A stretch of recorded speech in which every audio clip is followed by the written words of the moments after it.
झारी काली नबी छाई राजा दशरथ बाबा, बैठे साहब सब लोग है।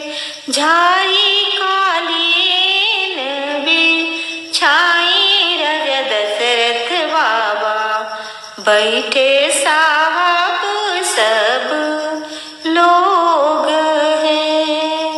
बैठे साहब सब लोग है।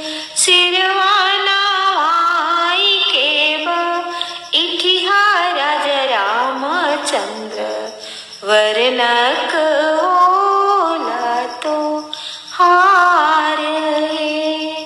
वर्णक होला तो हार है।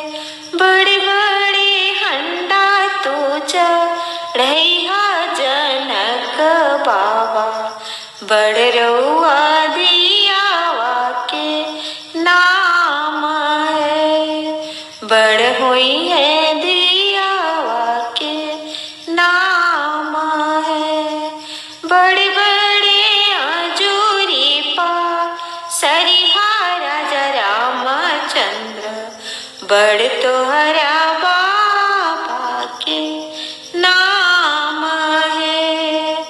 बड़ तोहरा बाबा के नाम है।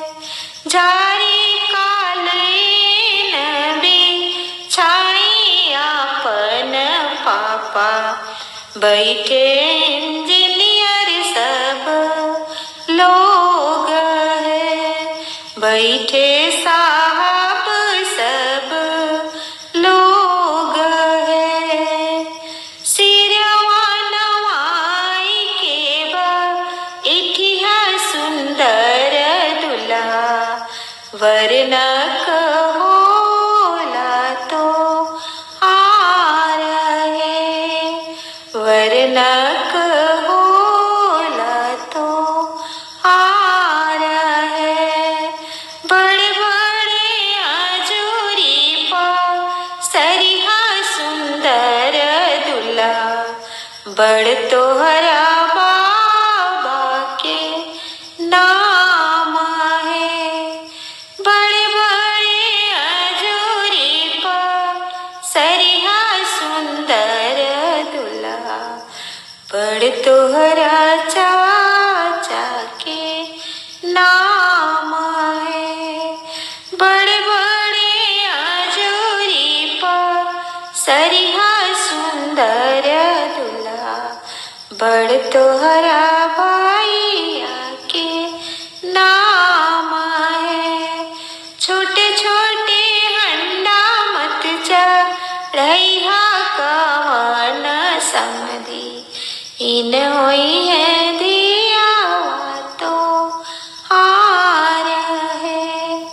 इन होई है दियावा तो हार है। झारी काली नबी छाई आपन पापा, बैठे साहब सब